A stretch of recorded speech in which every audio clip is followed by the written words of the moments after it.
I want to start with a warning. If you're a good student, as in you know how to study, you do things on time, you get good grades, then you should only be watching this video as a joke.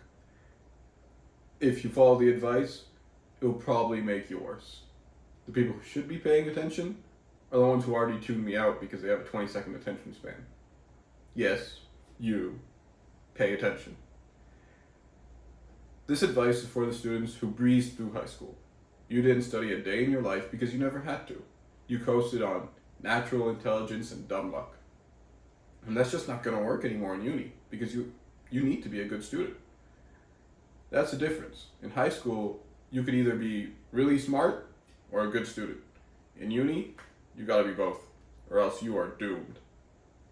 Now here's the good news. You're already smart. You got into the university, which means you're smart enough to be there. So, unless your father paid for a new wing in the university and that's how you got in, you're already halfway to graduating. Now it's my job to teach you how to be a good student. Or to be more specific, a good enough student, because I'm definitely not a good student. I'm going to teach you how to pass, how to maximize your chances of passing, while putting in the least amount of effort possible. Which brings me to my first topic. Notice how I said maximizing passing and not maximizing your grade. Because if you want to get through university, before even stepping through the door, you have to lower your expectations. In high school, I had a 99.16 average, which is, I would beat myself up if I got anything below a 97. Now, in university, my average is an 81, and I genuinely couldn't be happier. Now I want to clarify that that is a good grade, right? An 81 is considered good standing in university, but it's just that relative to high school, at a 99, it looks bad. And that's my whole point. The bar of achievement is so much lower because everything is much harder. So you have to be comfortable with achieving, or not necessarily achieving, you have to be comfortable with lower numbers because that's what you're going to get. But at the end of the day, you all get the same degree, so what difference does it make, right? As long as you're putting your best foot forward. Which brings me to my next point, you should not be aiming for a lower grade, right? You should still be trying to do the best you can. You know, the whole shoot for the stars, land on the moon, shoot for the moon, you end up floating in the endless void of space, right? Just keep doing what you can, and you'll be comfortable with whatever grade you get, as long as it's a pass.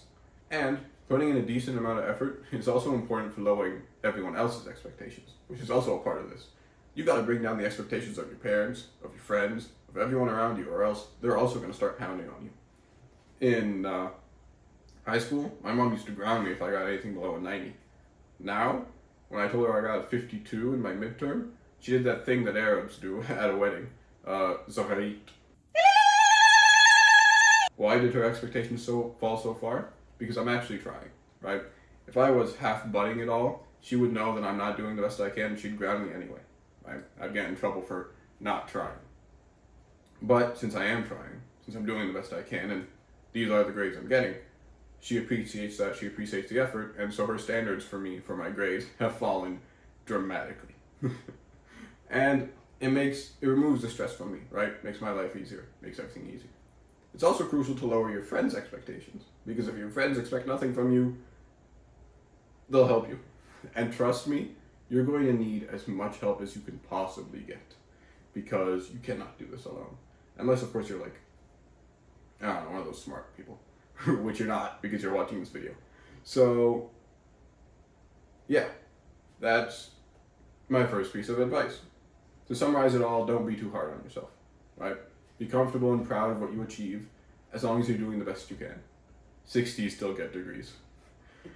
Tune in next time, where I explain the importance of picking where to sit in class.